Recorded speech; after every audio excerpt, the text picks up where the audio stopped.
नमस्कार विद्यार्थी भाइ बहिनीहरू, सन्चै हुनुहुन्छ होला? ल म पनि ठिक छु है विद्यार्थी भाइ बहिनी हो। आज हामी क्लास 9 को विज्ञान तथा प्रविधि विषय अन्तर्गत एकाइ 12 मा रहेको द युनिभर्स अथवा ब्रह्माण्डसँग सम्बन्धित केही कुराहरू डिस्कसन गर्न गइरहेका छौँ। हजुरहरूले यो च्याप्टर त पढिसक्नुभयो होला विद्यार्थी भाइ बहिनी हो र यसमा तपाईँहरूले कतिको बुझ्नुभयो भनेर मापन गर्नको लागि केही एक्सर्साइज दिएको छ है। तपाईँहरूको अगाडि म त्यो एक्सर्साइजको सोलुसन लिएर उपस्थित भएको छु विद्यार्थी भाइ बहिनी। ल सुरु गरौँ है त। हेर्नुहोस् त, एक्सर्साइजमा सेलेक्ट द करेक्ट एन्सर भन्ने फर्स्ट छ। फर्स्टको अप्सन ए मा के छ त विद्यार्थी भाइ बहिनी हो? What is the main element found in the nebula?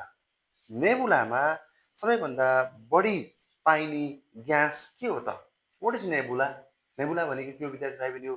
Nebula is the collection of the dust, gas and clouds where there is the what? Hydrogen gas चाहिँ बढी पाइन्छ विद्यार्थी भाइ बहिनी हो। यसको एन्सर रहेको छ आइभी, हाइड्रोजन अनि यसको एन्सर हो। अब बी नम्बरमा अर्को क्वेसन छ, what is the large explosion that occurs during the death of the star called? स्टारको डेथ हुँदै गर्दाखेरि लार्ज एक्सप्लोजनलाई के भनिन्छ भनेर क्वेसन सोधेको छ। यसको एन्सर रहेको छ सुपरनोभा विद्यार्थी भाइ बहिनी हो। यसको एन्सर हो सुपरनोभा। अर्को क्वेसन छ, which is the correct order for the life cycle of a star? Correct order कुन हो विद्यार्थी भाइ बहिनी? यसो हेर्नुहोस् त। ल थर्ड अप्सन चाहिँ करेक्ट हो विद्यार्थी भाइ बहिनी। नेबुला, त्यसपछि प्रोटोस्टार, स्टार, रेड सुपरजाइन्ट, सुपरनोभा अनि ब्ल्याक होल। ल यसको करेक्ट एन्सर रहेको छ थर्ड नम्बर अप्सन। ओके, के छ थर्ड नम्बर अप्सनमा? सबैभन्दा पहिला के हुन्छ? नेबुला हुन्छ। नेबुला पछि प्रोटोस्टार,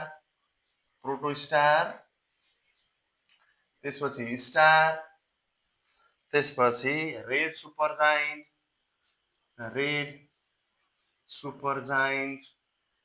अनि त्यसपछि के छ त? ओके, सुपरनोभा। ओके, सुपरनोभा अनि लास्टमा के छ त? Black hole. ल ब्ल्याक होल। ल डी नम्बरमा which of the following fact is related to the universe? युनिभर्ससँग सम्बन्धित कुन चाहिँ फ्याक्ट करेक्ट छ भनेर क्वेसनले सोधेको छ। यसको एन्सर चाहिँ के हो भन्दाखेरि the universe expands to the certain limit. युनिभर्सको एक्सपान्सन सर्टेन लिमिटसम्म हुन्छ त? हुँदैन। All matters and energy of the universe originated from a common mass. Yes, the universe originated from a common mass by the theory. कुन theory विद्यार्थी भाइ बहिनी हो? Big bang theory. यसको एन्सर रहेको छ second number. all matters and energy of the universe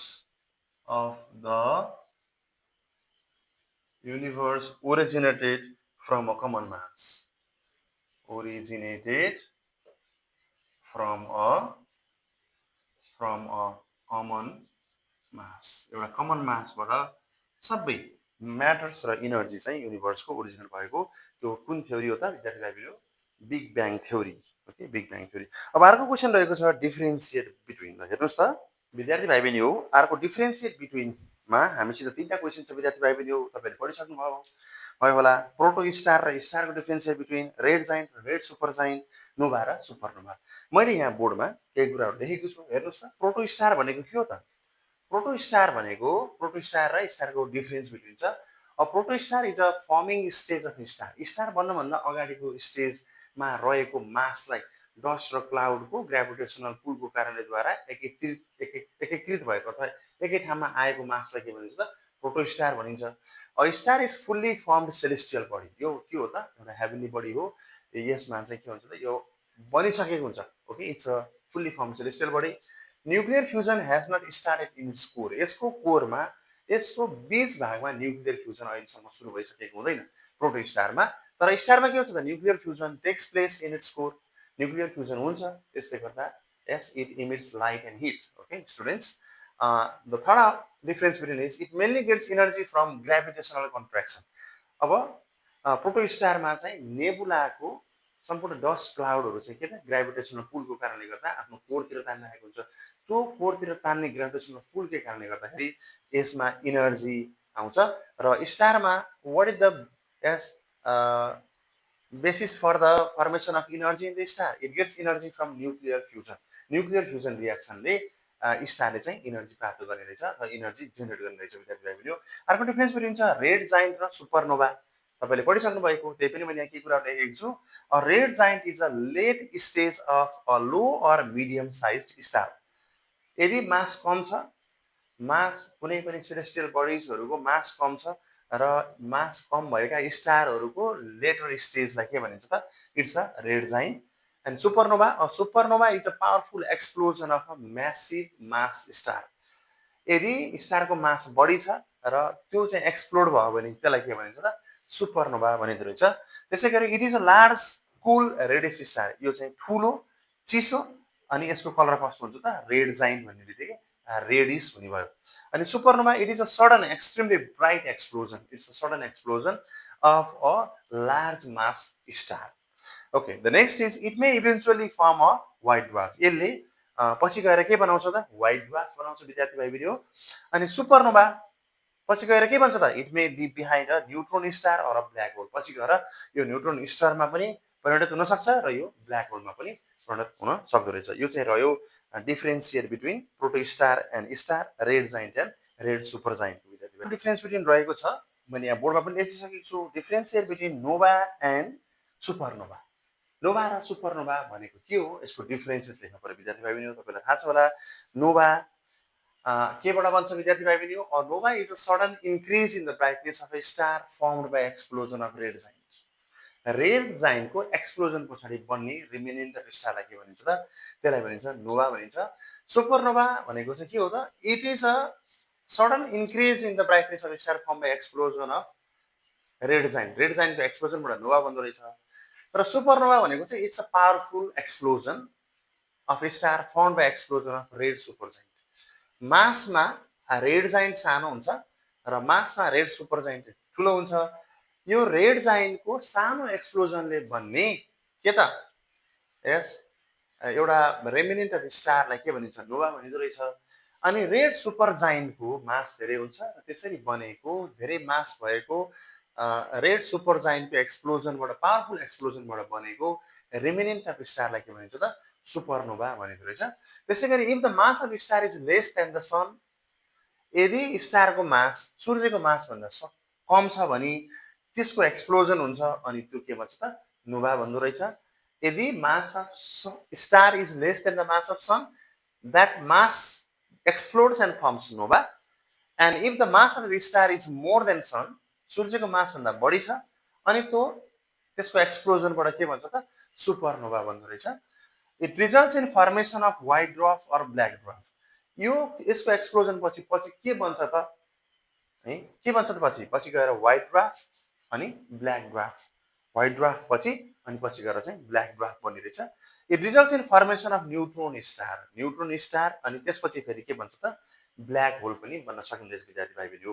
यो चाहिँ रह्यो डिफरेन्स बिट्विन क्वेसन नम्बर 2 को difference between protostar and star, red giant and red super giant, nova and supernova. Question number 3 मा जान्छौँ। Question number 3 मा छ give reason. हामीले कारण दिनुपर्ने छ विद्यार्थी भाइबहरु। यसमा केही क्वेसनहरु छन्। मैले क्वेसन लेखेको छैन, एन्सर मात्र लेखेको छु बोर्डमा। A nebula is also known as stellar nursery. किन नेबुलालाई चाहिँ स्टेलर नर्सरी भनिएको अथवा स्टारहरुको नर्सरी भनेर नेबुलालाई किन भनिएको? किन होला विद्यार्थी भाइबहरु? तपाईलाई थाहा छ, मैले यहाँ लेखेको छु। Okay, a nebula is also known as stellar nursery because it contains large amount of gas and dust. यसमा चाहिँ के हुन्छ त? धेरै मात्रामा ग्यास र डस्ट हुँदो रहेछ र ती ग्यास र डस्टहरुको ग्राभिटेसनको पुलको कारणले गर्दाखेरि कोरमा गइसकेपछि कम्प्याक्ट मास बनाउँछ। त्यो कम्प्याक्ट मासको टेम्परेचर र प्रेसर बढी हुन्छ अनि त्यसलाई के भनिन्छ त? त्यहाँ त्यो डस्ट एन्ड ग्यास कोरतिर ग्राभिटेसनल पुलको कारणले गर्दा तानिसकेपछि त्यहाँ चाहिँ के भन्छ त? स्टार्स बन्ने प्रक्रिया सुरु हुँदो रहेछ। त्यही भएर नेबुलालाई के भनियो त? स्टेलर नर्सरी भनियो। यो बुझ्नु पर्यो। अर्को क्वेसन रहेको छ विद्यार्थी भाइबहरु। Star are not of the same colours. सबै स्टारहरु समान कलरको हुँदैन। स्टारको कलर चाहिँ भिन्न भिन्न हुन्छ अरे। किन त तपाईँलाई थाहा छ? त्यही पनि हेर्नुहोस् त यहाँ, all stars are not of the same colour because stars have different surface temperature. Colour केमा भर पर्ने रहेछ त? सर्फेसको टेम्परेचरमा, त्यसको सतहको तापक्रममा स्टारको चाहिँ के त कलरमा भर पर्दो रहेछ। हटर स्टार्स अपियर ब्लू, एकदम तातो स्टारहरू के हुन्छ त ब्लू कलर, अनि ब्लू अर व्हाइट, अनि while cooler stars appear red or orange. हामीलाई पनि हामीले ल्याबमा काम गर्दै गर्दाखेरि त्यो बन्सन बर्नर बाल्दै गर्दाखेरि त्यसमा कस्तो फ्लेम आउँछ त? ब्लू फ्लेम आउँछ। ब्लू फ्लेमले हामीलाई पोल्यो भने एकदम पोल्छ। त्यसको मतलब के त? ब्लू कलर स्टार्सको टेम्परेचर हाई हुँदैछ अथवा बढी हुँदैछ, अथवा व्हाइट कलर स्टारको चाहिँ टेम्परेचर बढी हुँदैछ। त्यसैगरी हामीलाई चाहिँ पहेँलो पहेँलो अथवा अरेन्ज कलरको त्यो फ्लेमले पोल्यो भने त्यो ब्लूले जस्तो चाहिँ धेरै पोल्दैन। पोल्न त पोल्छ होइन, त्यो भन्न खोजेको होइन कि पोल्दैन भन्न खोजेको होइन, पोल्न त पोल्छ, तर ब्लू कलरमा बढी टेम्परेचर हुँदो रहेछ र येल्लो र अरेन्ज कलरमा चाहिँ के हुन्छ त अलिक कम टेम्परेचर हुँदो रहेछ, अथवा रेड अरेन्ज अथवा येल्लो कलरमा चाहिँ अलिक कम टेम्परेचर हुन्छ। त्यही भएर स्टार्सका सम्पूर्ण स्टारहरूको समान कलर हुँदैन। Colour of the star depends upon the surface temperature of the star. The stars which are blue or white, they are more hotter stars, and the stars which are of red, orange, or yellow color, their surface temperature is a little less than that of the hotter stars. यो भन्ने हो। Okay, अनि अर्को question रहेको छ question number C मा, a black whole is invisible. Black hole देख्न सकिँदैन अथवा देखिँदैन, किन, के कारण होला है? त्यो मैले कारण लेखेको छु। A black hole is invisible because a black hole does not emit or reflect light. यसले लाइट आफू नेचुरली लाइट पनि दिँदैन, यसको लाइटै हुँदैन, र यसले लाइटलाई रिफ्लेक्ट पनि गर्दैन, अनि अर्को कारण के त? It's gravity is so strong due to which even light cannot escape from it. यसको तान्ने बल अथवा गुरुत्वाकर्षण बल यति धेरै हुन्छ कि त्यहाँ लाइट पनि, त्यहाँ छिरेपछि लाइट पनि विलीन हुन्छ अथवा लाइट फिर्ता आउन सक्दैन भन्न खोज्यो। ओके, यसको चाहिँ रिजन यो रहेछ। What is the last question of the give reason section? The gaseous planet Jupiter of the solar system is also known as failed star. जुपिटरलाई फेल्ड स्टार पनि भनिँदो रहेछ। किन त? ल हेरौँ त यसको रिजन के रहेछ। Jupiter contains mostly hydrogen and helium. स्टारमा जस्तै जुपिटरमा पनि हाइड्रोजन र हिलियम त हुँदो रहेछ, तर like in stars, but it does not have enough mass to produce pressure and temperature required for nuclear fusion to occur. यसमा इनफ एमाउन्ट अफ हाइड्रोजन र हिलियम भए तापनि यसको चाहिँ मास अथवा यसको पिण्ड स्टारको जति हुँदैन अरे। के को लागि त? प्रेसर र temperature required for nuclear fusion to occur. यहाँ भएको हाइड्रोजनलाई फ्युज गरेर हिलियम बनाउनको लागि इनफ मास हुँदैन अरे। त्यो इनफ मास नभएको कारणले गर्दाखेरि चाप र ताप चाहिँ पुग्दैन। के गर्नलाई त? न्युक्लियर फ्युजन रियाक्सन गराउनको लागि चाप र प्रेसर र टेम्परेचर पनि पुग्दो रहेछ। त्यही भएर जुपिटरलाई चाहिँ सोलर सिस्टमको फेल्ड स्टार भन्ने विद्यार्थी भाइ बहिनी हो, जहाँसम्म हजुरहरूले बुझ्नुभयो होला है त। र यसमा केही पनि त्यस्तो दुविधा छैन जस्तो लाग्छ, सजिलो छ विद्यार्थी भाइ बहिनी। 4 नम्बरको क्वेसन, एन्सर द फलोइङ क्वेसनको बारेमा डिस्कसन गर्न गइरहेका छौँ विद्यार्थी भाइ बहिनी। हामीले प्रायः जसो सम्पूर्ण कन्सेप्टहरू त बुझिसक्यौँ, तर पनि हामीलाई कुनै पनि टर्मिनोलोजीहरूले भन्न खोजेको कुरा के हो, लाइक नेबुला भनेर क्वेसन सोधेको रहेछ। What is nebula? नेबुला भनेको के हो त विद्यार्थी भाइ बहिनी? हेरौँ है त, मैले यहाँ बोर्डमा लेखेको छु। अघि हामीले डिस्कसन गरिसक्यौँ डस्ट क्लाउड होइन, after the explosion of the star के हुन्छ त? युनिभर्समा डस्ट एन्ड क्लाउड्सहरू धेरै हुन्छ। त्यो डस्ट एन्ड क्लाउडहरूको म्यासिभ मास चाहिँ के हुन्छ त? ग्रेभिटेसनल पुलको कारणले गर्दाखेरि सेन्टरतिर अथवा कोरतिर एट्र्याक्ट हुँदो रहेछ। त्यो collection of the dust and gas पार्टिकल्सलाई के भनिन्छ त? नेबुला भनिँदो रहेछ। त हेर्नु त, nebula is a large cloud of dust, gas and other materials present in the space. It is the birth place of star. अघि पनि हामीले भनिसक्यौँ, nebula is considered as nursery of stars where new stars are formed due to gravitational pull of the gas and dust towards the core. Korma gravitational पुलको कारणले गर्दा dust र ग्यासहरू चाहिँ एकत्रित हुन्छ, कोरतिर कन्सन्ट्रेटेड हुन्छ। त्यसैले गर्दा के हुन्छ त? सर्फेस, त्यसको कोरको टेम्परेचर र प्रेसर बढ्छ। प्रेसर बढिसकेपछि त्यो अनि टेम्परेचर पनि बढ्छ, प्रेसर पनि बढ्छ। हाइड्रोजन चाहिँ फ्युज भएर केमा चेन्ज हुन्छ त हिलियममा चेन्ज हुँदो रहेछ। अनि टेम्परेचर र प्रेसर बढी भएको हुनाले त्यसले चाहिँ के बनाउँछ फाइनल्ली स्टार्सहरू बनाउँदो रहेछ। So nebula, what is nebula? Nebula is a large cloud of gas, dust and other materials present in the space. It is a birthplace of star where new stars are formed due to gravitational pull of the gas and dust towards the core. Okay, next question is what is a black hole? Black hole भनेको के हो त? A black hole is a region of space with extremely strong gravitational force. Black hole को gravitational force अत्याधिक धेरै हुन्छ. From which nothing, केही पनि, not even light can escape. Light पनि त्यहाँबाट पास हुन सक्दैन. Okay, it is usually formed when a massive star collapses.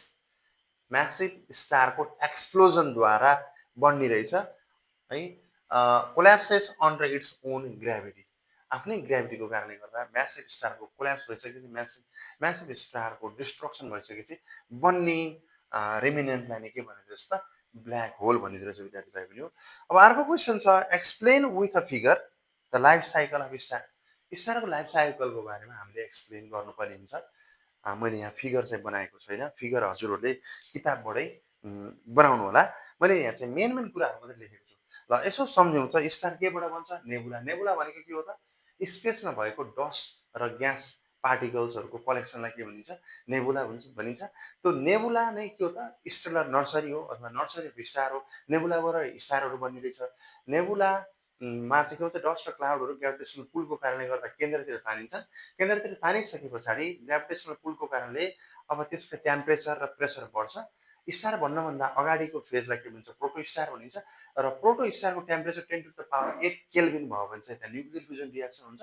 Nuclear fusion reaction भइसकेपछि मेन सिक्वेन्स स्टार बन्दो रहेछ. मेन सिक्वेन्स स्टार अब पछि गएर के भन्छ त? त्यसको मासमा भर पर्छ. यदि मास कम छ भने के हुन्छ त? त्यो एक्सप्लोड भएर रेड जाइन्ट बन्छ.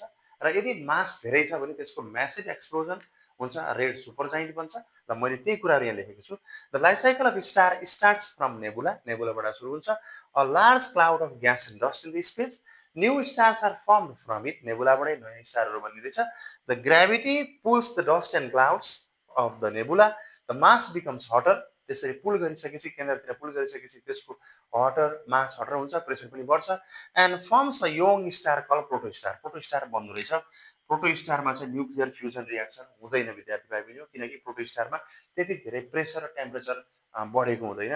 अनि यदि कोरको टेम्परेचर यो प्रोटो स्टारको कोरको टेम्परेचर 10⁸ केल्भिन भयो भने र प्रेसर पनि त्यही अनुसार धेरै भयो भने when the core becomes more hotter with excess pressure, अब त्यहाँ के हुन्छ त? न्युक्लियर फ्युजन रियाक्सन हुन्छ. हाइड्रोजन चाहिँ फ्युज भएर केमा चेन्ज हुन्छ? हिलियममा चेन्ज हुन्छ. अनि extremely large amount of heat अथवा इनर्जीहरू जेनेरेट भइरहेको हुन्छ. Nuclear fusion reaction takes place. And त्यसले गर्दाखेरि के हुन्छ त? स्टार बन्छ. स्टार भनेको के हो त? चम्किन्छ, एकदम धेरै चम्किन्छ. त्यसको ताप शक्ति पनि हुन्छ अनि लाइट पनि दिन्छ त्यसले. when the hydrogen in the core is finished, त्यसरी न्युक्लियर फ्युजन रियाक्सन हुँदै गएर धेरै वर्षपछि, धेरै 100 वर्षपछि कोरमा रहेको हाइड्रोजन सम्पूर्ण हिलियममा चेन्ज हुन्छ. हिलियम पनि फेरि त्यो ताप शक्तिको कारणले गर्दा कार्बनमा चेन्ज हुन्छ है. Finish the star एक्सपान्स. अनि त्यसो गर्दै गर्दा चाहिँ स्टारको एक्सपान्सन हुन्छ अनि बिकम्स. थोरै मास छ भने चाहिँ रेड जाइन्ट बन्छ है. यदि धेरै मास छ भने के भन्छ त? रेड सुपर जाइन्ट बन्ने रहेछ. At last small medium size star forms after the explosion of this red giant. के भन्छ त? नोभा बन्छ. अनि नोभा पछि व्हाइट ड्वार्फ अनि ब्ल्याक ड्वार्फ. व्हाइट ड्वार्फमा चाहिँ अलिअलि त्यसले प्रकाश दिन्छ, लाइट इमिट गरिरहेको हुन्छ. र ब्ल्याक ड्वार्फमा चाहिँ कम्प्लिटली लाइटै इमिट गर्दैन. त्यसलाई के भनिन्छ त? ब्ल्याक ड्वार्फ भनिन्छ. आफ्टर द एक्सप्लोजन, के को एक्सप्लोजनबाट? रेड जाइन्टको एक्सप्लोजनबाट के भन्ने रहेछ त? नोभा, व्हाइट ड्वार्फ र ब्ल्याक ड्वार्फ बन्छ पछि गएर फ्युचरमा. while a massive explosion of star अथवा म्यासिभ स्टारको एक्सप्लोजन भइसकेपछि के भन्छ त? सुपरनोभा बन्दो रहेछ. सुपरनोभा पछि गएर के भन्छ? Neutron star. अनि के भन्छ त? इन्टेन्स ग्राभिटेसनल पुल भएको एउटा मास के भन्छ? ब्ल्याक होल बन्दो रहेछ आफ्टर एक्सप्लोजन. यो चाहिँ हो लाइफ साइकल अफ स्टार. मैले फिगर बनाइने विद्यार्थी भाइ बहिनी हो. हजुरहरूले जनक किताबको पेज नम्बर 196 मा फिगर दिएको छ, त्यहाँबाट हजुरहरूले फिगर बनाउन सक्नुहुन्छ. जहाँसम्म लाग्छ हजुरहरूले how are star form and how are the different fate of star formed. अनि त्यो neutron star, white dwarf, black dwarf कसरी बन्दो रहेछ होइन, अनि ब्ल्याक होल कसरी बन्दो रहेछ भन्ने कुरा बुझ्नुभयो होला. अब हामी अरू क्वेसनहरू गर्छौँ है त. विद्यार्थी भाइ बहिनी हो, अब अर्को क्वेसन रहेको छ क्वेसन नम्बर डी है। क्वेसन नम्बर डीले के भन्छ, explain the death of sun after the fuel finishes. Sun थोरै ट्विस्ट गरे विद्यार्थी भाइ बहिनी हो, डेथ अफ स्टार हामीले पढेको हो, यहाँ चाहिँ डेथ अफ सन भन्यो। सन पनि त एउटा स्टार हो नि त, त्यसरी सम्झिनु पर्यो विद्यार्थी भाइ बहिनी हो। Explain the death of sun after the fuel finishes, त्यसमा रहेको हाइड्रोजन सकियो भने सूर्य कसरी विलिन हुन्छ अथवा सूर्यको एक्जिस्टेन्स कसरी हराउँछ भन्ने कुराको बारेमा हामीले लेख्नुपर्ने हुन्छ। Okay, when the nuclear fuel of the star, मैले यहाँ सन लेखिनँ, सन पनि स्टारै हो। वेन द न्युक्लियर फ्युल भनेको हाइड्रोजन, सबै हाइड्रोजन इज नियरली फिनिस, सबै सकियो भने के हुन्छ त, it can no longer produce enough energy as the hydrogen in the core is all converted into helium. Star अथवा सूर्यमा इनर्जीको स्रोत के हो त, कुन न्युक्लियर रियाक्सन हुन्छ त सूर्यमा, सूर्यमा हुन्छ nuclear fusion reaction, hydrogen hydrogen combine गरेर हिलियम बन्छ। र सबै त्यस्तो हाइड्रोजनहरू सकियो भने सूर्यको कोरमा हाइड्रोजनको मात्रा सकियो अथवा बिस्तारै घट्दै गयो भने के हुन्छ त, त्यहाँ भएको न्युक्लियर फ्युजनको रियाक्सन पनि घट्छ अथवा सम्पूर्ण हाइड्रोजन सकियो भने न्युक्लियर फ्युजन रियाक्सन पनि हुँदैन है। कोर अफ स्टार अथवा कोर अफ सनमा न्युक्लियर फ्युजन रियाक्सन हुँदैन।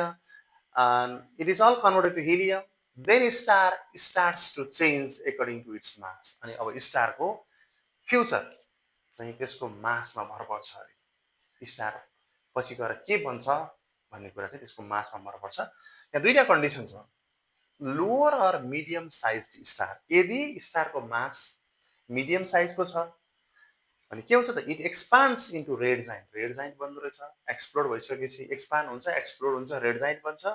And releases its outer layer as a planetary nebula, भनेको बाहिरी लेयरमा अब के हुन्छ त, डस्ट एन्ड ग्यासेसहरू बनिरहेछ। त्यो डस्ट एन्ड ग्यासेसहरू फेरि के हुन्छ त, ब्रह्माण्डमा छरिएर फेरि के भन्छन्, त्यो डस्ट एन्ड ग्यासबाट नेबुला बन्दो रहेछ।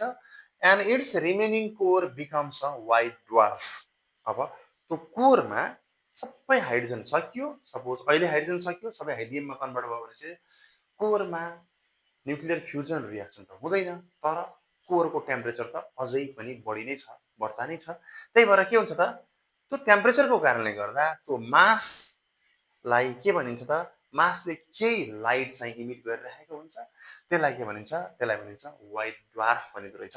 ल, अर्को कन्डिसन छ म्यासिभ स्टार अथवा स्टारको पिण्ड एक्सेसिभ धेरै छ भने के हुन्छ त, it becomes a red super giant. त्यो एक्सप्लोड हुन्छ, एक्सप्लोड भइसकेपछि के हुन्छ त, रेड सुपर जाइन्ट बन्दो रहेछ। And finally explodes as a supernova. त्यो रेड सुपर जाइन्ट पनि फेरि एक्सप्लोड हुन्छ, एक्सप्लोजन हुन्छ र सुपरनोभा बन्दो रहेछ। द रिमेनिङ कोर फर्म्स, अब सुपरनोभामा रहेको केन्द्रमा रहेको कोरमा के भन्छ त, त्यसले neutron star, excessive amount of न्युट्रोन्सहरू हुन्छ। त्यो न्युट्रोन स्टार अनि त्यो चाहिँ कोल्याप्स हुन्छ, आफ्नो सेन्टरतिर नै तान्छ ग्राभिटेसनल पुलको कारणले गर्दा। अनि त्यसरी के बनाउँछ त, न्युट्रोन स्टार बनाउँदो रहेछ र अन्तिममा ब्ल्याक होल बन्दो रहेछ अथवा कालो छिद्रा बन्दो रहेछ। त्यो कालो छिद्रा भनेको के हो भन्ने कुरा त हामीलाई थाहा छ। It is a remnant of what, the explosion of the supernova, where the gravitational pull is so much intense or the gravitational pull is very high, even light cannot escape from that mass or the black hole. The next question is, mention some scientific facts about the universe. युनिभर्ससँग सम्बन्धित केही वैज्ञानिक तथ्यहरू हामीले mention गर्नुपर्ने छ विद्यार्थी भाइ बहिनी हो। हामी अर्को question number E, mention the scientific facts about the universe. ब्रह्माण्डको बारेमा वैज्ञानिक तथ्यहरू लेख्नुहोस् भन्ने क्वेसनले सोधेको छ। मैले यहाँ केही वैज्ञानिक तथ्यहरू लेखेको छु, बोर्डमा देख्न सक्नुहुन्छ तपाईँहरूले। Scientific facts about the universe. The universe contains billions of galaxies, billions of ग्यालेक्सिजहरू हुँदो रहेछ। And is galaxy contains billions, millions or billions of stars.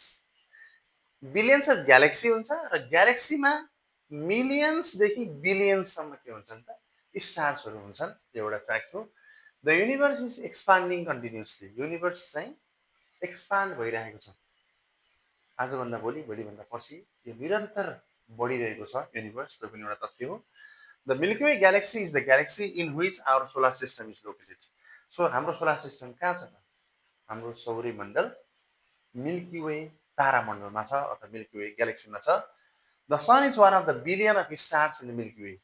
Milky Way ग्यालेक्सीमा रहेका त्यस्ता बिलियन्स स्टार्स मध्ये सूर्य पनि एउटा स्टार हो भन्ने कुरा यहाँको तथ्य हो।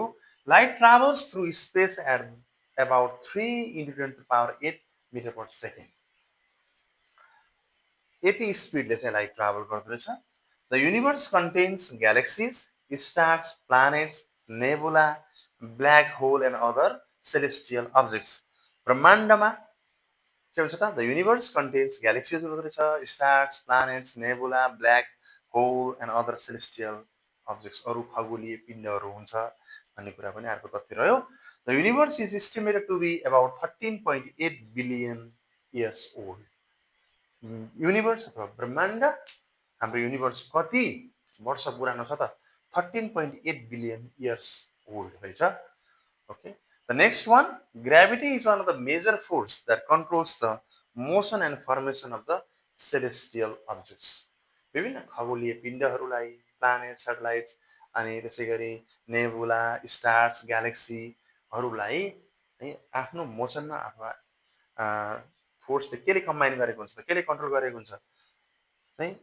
ग्राभिटी अथवा ग्राभिटेसनल पुलको कारणले गर्दाखेरि विभिन्न मासहरू, हेभिली मासेसहरू, सेलेस्टियल अब्जेक्ट्सहरू, खगोलीय पिण्डहरूलाई चाहिँ केले आफ्नो यथास्थितिमा राखेको हुँदो रहेछ त? ग्राभिटी अथवा ग्राभिटेसनल फोर्सको कारणले गर्दा यथास्थितिमा राखेको रहेछ विद्यार्थी भाइ बहिनी हो। अर्को क्वेसन रहेको छ क्वेसन नम्बर याफ। क्वेसन नम्बर याफले के सोधेको छ विद्यार्थी भाइ बहिनी हो? ल हेर्नुहोस् त। Why are the units of distance like light year and astronomical unit used in astrology? एस्ट्रोलोजीमा किन units of distance like light year and astronomical unit किन युज हुन्छ भनेर क्वेसन सोधियो। ल यहाँ मैले केही उत्तर लेखेको छु ल। The distances between celestial bodies in space are extremely large, so ordinary units such as metres and kilometres are inconvenient. सजिलो हुँदैन है, किनकि ब्रह्माण्डमा अथवा अन्तरिक्षमा के हुन्छ भन्दाखेरि खगोलीय पिण्डहरू, स्टार्सहरू, प्लानेट्सहरू अथवा सेटेलाइटहरू, मेटरोइड्स, एस्टेरोइड्सहरू के हुन्छ त? उनीहरूको डिस्टेन्स, एक अर्का बिचको डिस्टेन्स अत्याधिक धेरै हुन्छ। त्यही भएर त्यो किलोमिटर, मिटरमा मेजर गर्ने चान्सै हुँदैन। इट्स इन्कन्भिनियन्ट, एकदम गाह्रो हुन्छ, सम्भवै छैन। त्यही भएर लार्जर युनिट्स अफ द के त? Distance like astronomical unit, light year are use to measure the this distance of the different celestial objects in the universe.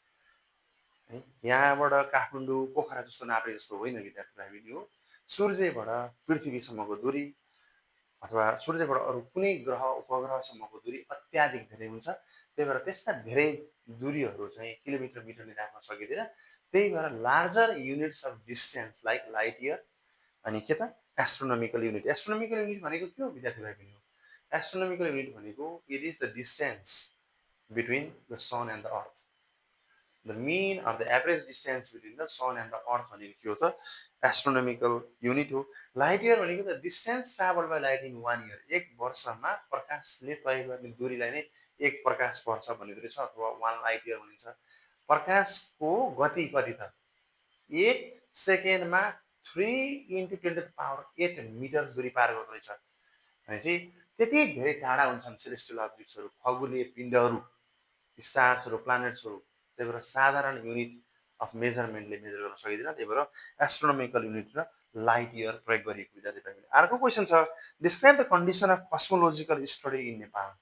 नेपालमा के भइरहेको छ त? अन्तरिक्ष सम्बन्धी अथवा ब्रह्माण्ड सम्बन्धी खगोलीय पिण्डहरूको अध्ययन र नेपालको आउने दिनहरूमा यसको पोटेन्सियल, स्कोप कति छ, के छ भन्ने कुराको बारेमा लेख्नुहोस् भनेको क्वेसनले मैले यहाँ लेखेको छु।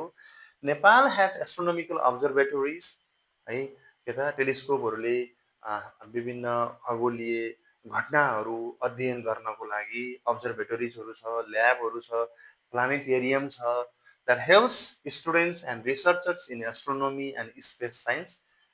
स्पेस अब्जर्भेसनको लागि एस्ट्रोनोमिकल अब्जर्भेटोरिज अथवा प्लानेटेरियमहरू छ, जहाँ चाहिँ विद्यार्थीहरूदेखि लिएर अथवा त्यस्तै इन्ट्रेस्टेड मान्छेहरूले पनि अध्ययन गर्न सक्छन् स्पेससँग सम्बन्धित। नास्ट भनेको के हो विद्यार्थीहरू? नास्टको फुल फर्म के हो? ल, Nepal Academy of Science and Technology is working to promote the study and research in the field of astronomy for the new astronomers. नयाँ एस्ट्रोनमर्सहरूलाई नासले विभिन्न अध्ययन तथा अनुसन्धान ब्रह्माण्डसँग सम्बन्धित विभिन्न अध्ययन तथा अनुसन्धान गर्नको लागि नासले सहयोग गरिरहेको छ अनि विभिन्न खगोलीय अध्ययन नेपालमा cosmological study in Nepal has good potential यसको एकदम राम्रो व्यापक स्कोप छ बट निड्स मोर इक्विपमेन्ट धेरै अत्याधुनिक सामग्रीहरू चाहियो ट्रेन साइन्टिस्ट ट्रेनिङ साइन्टिस्टहरूलाई ट्रेनिङ दिनु पर्यो अनि फन्डिङ पैसा चाहियो यो त सानोतिनो रकमले हुँदैन विद्यार्थीलाई धेरै पैसा लाग्छ धेरै त्यहाँ फन्डिङ गर्नुपर्छ research facilities for further development अझै रिसर्च फेसिलिटीहरू पनि प्रदान गर्नुपर्छ फर्दर डेभलपमेन्टको लागि विद्यार्थीलाई यो चाहिँ रह्यो what are the conditions or the scope of cosmological study in Nepal आजको लास्ट क्वेसन कक्षा 9को विज्ञान तथा प्रवृत्ति विषय अन्तर्गत एकाइ 12 मा रहेको ब्रह्माण्ड अथवा द युनिभर्स भन्ने टपिकको लास्ट क्वेसन गर्न गइरहेका छौँ आज हामी describe the role of NASA in astronomy नासाको भूमिकाको बारेमा डिस्क्राइब गर्नुहोस् लेख्नुहोस् भनेको छ नासा भनेको के हो त यसको फुल फर्म चाहिँ national aeronautics and space administration हो okay what is the role of NASA in astronomy now I have written something The role of NASA in astronomy, it explores space and studies planets, stars, galaxies and the other celestial bodies. भनेको यसले विभिन्न स्पेससँग सम्बन्धित ब्रह्माण्डसँग सम्बन्धित अनि विभिन्न ग्रह उपग्रह galaxy तारा तारामण्डलसँग सम्बन्धित अरू विभिन्न खगोलीय पिण्डहरूसँग सम्बन्धित विभिन्न तथ्यहरू बाहिर ल्याउन यसले अध्ययन अनुसन्धान गर्ने काम गर्दो रहेछ इट सेन्ड स्याटेलाइट उपग्रहहरू पठाउने स्पेस प्रोब्स भनेको के हो मानव रहित अथवा मानव बिना मान्छे बिना चाहिँ के त रकेटहरू पठाउने मासतिर के को लागि त अलिक डिफिकल्ट सिचुएसनमा हार्स इन्भाइरोमेन्टल कन्डिसनमा त्यहाँको चाहिँ खगोलीय पिण्डहरूको अध्ययन गर्नको लागि मानव नभएका यानहरू कहाँ पठाउने त अन्तरिक्षमा पठाउने एन्ड स्पेस क्राफ्ट मानव रहित मानव सहित स्पेस क्राफ्टहरू पनि पठाउँदो रहेछ के को लागि त to collect information about the युनिभर्सका अरू विभिन्न इन्फर्मेसनहरू विभिन्न तथ्यहरू चाहिँ अध्ययन गर्न अथवा कलेक्सन गर्न त्यसलाई चाहिँ एकत्रित गर्नको लागि विभिन्न स्पेस प्रोब्स स्पेस क्राफ्ट र स्याटेलाइटहरू बाहिर पठाउँदो रहेछ स्पेसमा पठाउँदो रहेछ इट अपरेट्स पावरफुल स्पेस टेलिस्कोपहरू पनि यसले अपरेट गर्दो रहेछ संसारमा आउँदो रहेछ लाइक हबल्स स्पेस टेलिस्कोप जसले चाहिँ डिस्टेन्स अब्जेक्ट्सहरू धेरै टाढा टाढाका वस्तुहरूलाई पनि स्पष्टसँग हेर्न सकिँदो रहेछ it studies the formation and evolution of स्टारहरू कसरी बने अनि त्यो कसरी बन्यो कति समय लाएर बन्यो त्यसको चाहिँ क्रम विकास कसरी भएको छ त्यसको बारेमा पनि यसले अध्ययन गर्दो रहेछ अनि ग्यालेक्सिजहरू देखेर अनि युनिभर्ससँग सम्बन्धित विभिन्न तथ्यहरू अध्ययन गर्नको लागि पनि यसले काम गर्दो रहेछ it is also working to investigate the possibility of life beyond the earth पृथ्वीभन्दा बाहेक अरू कुनै युनिभर्समा अथवा अरू कुनै ग्यालेक्सीमा पृथ्वीमा जस्तै सजीवहरू अथवा जीवहरू अवस्थित छन् कि छैनन् भनेर विभिन्न अध्ययन अनुसन्धानहरू भइरहेको छ र यसले अन्तरिक्षमा गएर अन्तरिक्षसँग सम्बन्धित विभिन्न फोटोहरू खिचेर पठाइरहेको छ अनि नासामा रहेका विभिन्न देशहरूका वैज्ञानिकहरूले निरन्तर कामहरू गरिराख्नु भएको छ विभिन्न अध्ययनहरू भइरहेको छ अनि त्यसै गरी यो मार्स मङ्गल ग्रहमा पनि पर्सिभरेन्स रोभर भन्ने एउटा चाहिँ अन्तरिक्ष यान पठाएर त्यसको चाहिँ स्याम्पलहरू त्यहाँको हावाको स्याम्पल त्यहाँको माटोको स्याम्पल त्यहाँ पानी छ कि छैन अनि त्यहाँ वायुमण्डल छ कि छैन अथवा कुनै अरू ग्रहमा लाइफ सम्भव छ कि छैन भन्ने कुराको बारेमा चाहिँ अध्ययन गर्ने मुख्य काम भनेको के हो त नासाको विद्यार्थी भाइ बहिनी हो है यसले विभिन्न खोज अनुसन्धानहरू चित्रहरू लिएर विभिन्न धेरै वैज्ञानिकहरूले अध्ययन गरिरहेका छन् संयुक्त रूपमा र यसले निकट भविष्यमा निकै हामीलाई फलदायी नै हुन्छ होला विद्यार्थी भाइ बहिनी हो र आजको बसाइमा हामीले कक्षा 9को एकाइ 12 को विज्ञान तथा प्रविधि अन्तर्गत ब्रह्माण्ड अथवा द युनिभर्ससँग सम्बन्धित विभिन्न वस्तुहरू हामीले डिस्कस गऱ्यौँ, एक्सर्साइजहरू पनि गऱ्यौँ। तपाईँहरूलाई जहाँसम्म लाग्छ यो भिडियोले हजुरहरूलाई निकै सहयोग भयो होला, सहयोगी सिद्ध भयो होला। म हजुरहरूको विज्ञान सहजकर्ता विदुर हरियाल यस्तै यस्तै नयाँ नयाँ भिडियोहरू लिएर आउनेछु। तपाईँहरूले मेरो युट्युब पेज मार्फत र मेरो फेसबुक टिकटक मार्फत हजुरहरूले मलाई फलो गर्न सक्नुहुन्छ, कमेन्ट गर्न सक्नुहुन्छ। धन्यवाद। शुभ रहोस् हजुरको आउने दिन। धन्यवाद। नमस्कार।